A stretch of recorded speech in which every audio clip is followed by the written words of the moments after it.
salon va connaître sa 27e édition en juin 2014. Il a pour objet la promotion de la littérature féminine. Il est donc consacré aux auteurs femmes, mais également aux auteurs qui écrivent sur les femmes.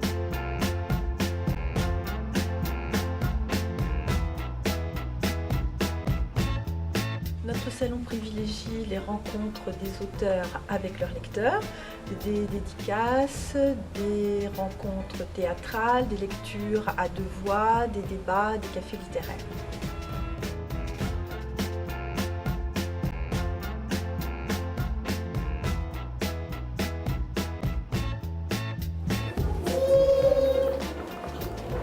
C'est simplement une question de réciprocité. Quand on me respecte, je respecte les autres. Je sais très bien ce qui est fait pour moi ou pas. Je vais être dans l'armée. Une copine, c'est pas pareil, tu peux t'embrouiller. Mais Monia, c'est ma sœur. Ça reste la famille. Tu as le même sang, elle peut pas trahir. Je suis qu'en 3e, mais je suis certaine que je veux devenir docteur. Moi, je change toujours d'avis. Je m'entends super bien avec maman. Je me suis beaucoup rapprochée d'elle depuis que papa est décédé. C'est ça l'important, être heureux avec les gens qu'on aime. Je ne me fais pas de soucis pour moi et pour plus tard.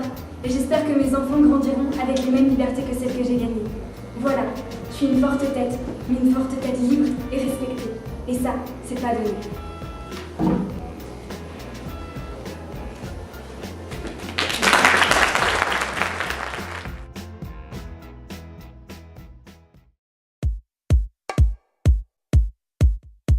Mes premiers souvenirs d'enfance, j'ai lu La Bibliothèque Rose, Les Six Compagnons comme tout le monde, mais mon vrai souvenir de lecture enfant, c'est Jules Verne.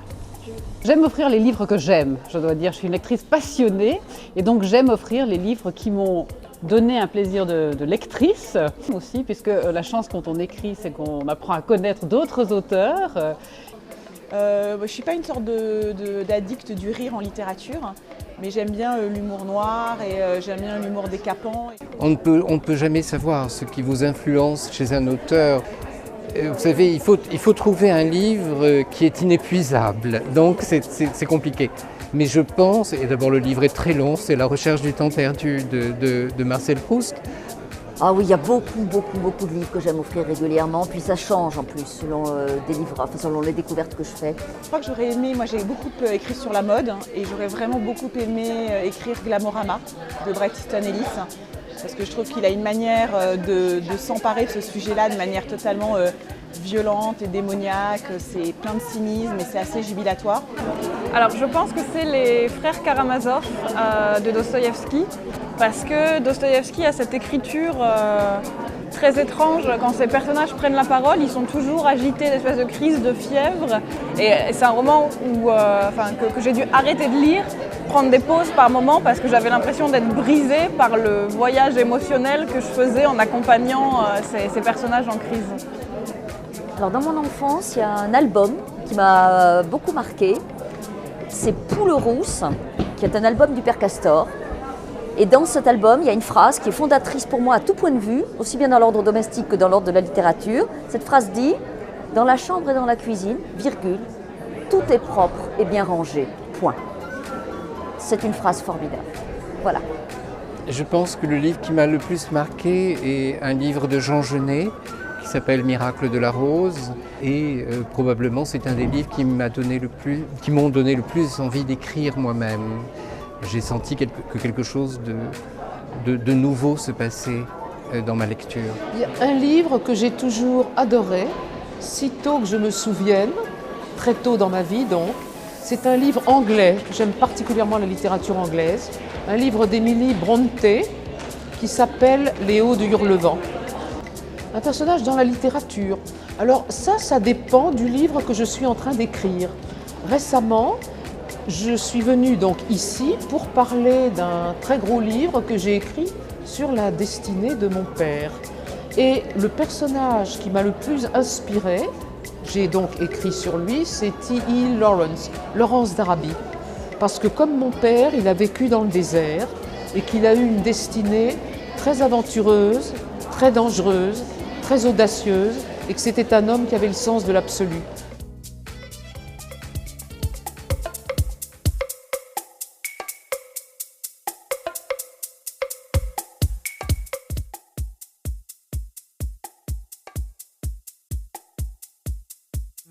Moi, je suis très heureuse de montrer mon film. C'est donc mon premier film, mon premier long métrage.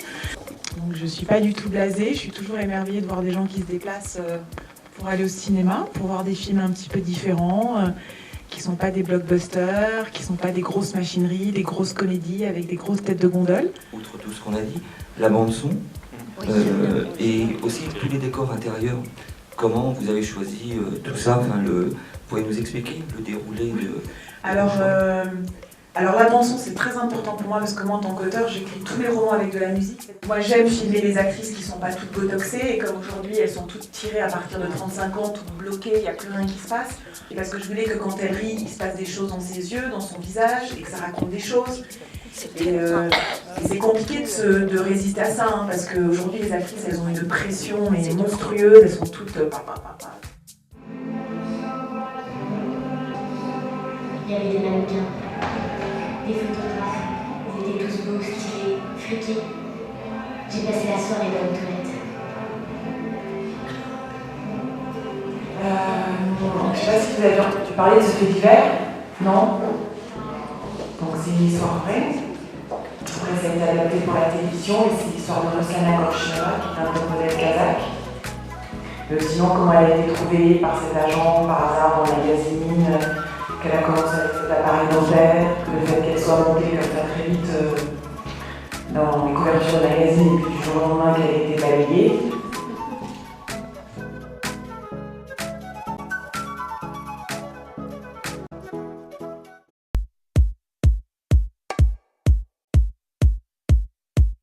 Auteur passionnant de romans, donc de documents, d'essais, de bien d'autres choses, et d'auteurs de théâtre.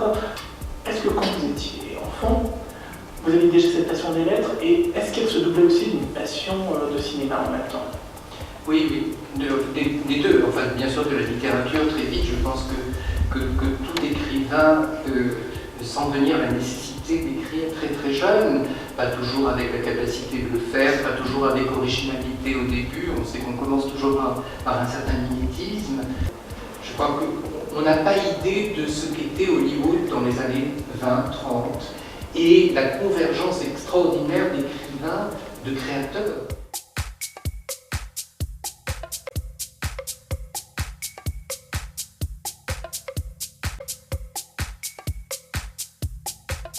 Nous attribuons 6 prix littéraires. Le prix littéraire Zonta Nouveau Talent, parrainé par Zonta International. Le prix Nouvelle Génération, parrainé par le Crédit Agricole Centre-Loire.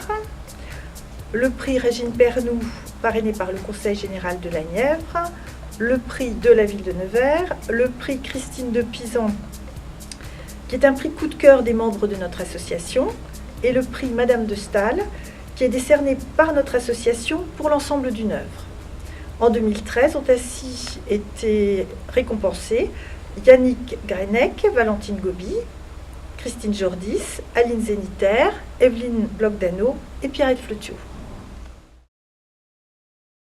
J'aime bien le mélange des genres, le côté BD pour les enfants. Là, je viens d'acheter pour ma fille un livre d'illustratrice. Ça permet de mettre en avant pas mal d'auteurs. Oh, je pense qu'il y a des auteurs qui sont intéressants. J'aime bien l'initiative, le fait d'avoir un festival qui invite principalement des auteurs féminins. Un festival sympathique, bon enfant, des auteurs abordables. Les gens s'approprient un livre comme ils mettent un pull, donc ça prend la forme de celui qui le lit. C'est pas simple, je trouve, quand on est auteur de venir dans des salons comme ça. Quand on a la chance d'être dans un pays où on a accès à la culture, il faut en profiter, il faut lire. Très sympathique. Cette année, nos adhérentes lisent et lisent encore pour choisir le meilleur de la littérature contemporaine et préparer le Salon 2014, guidé par notre présidente Françoise Carzola.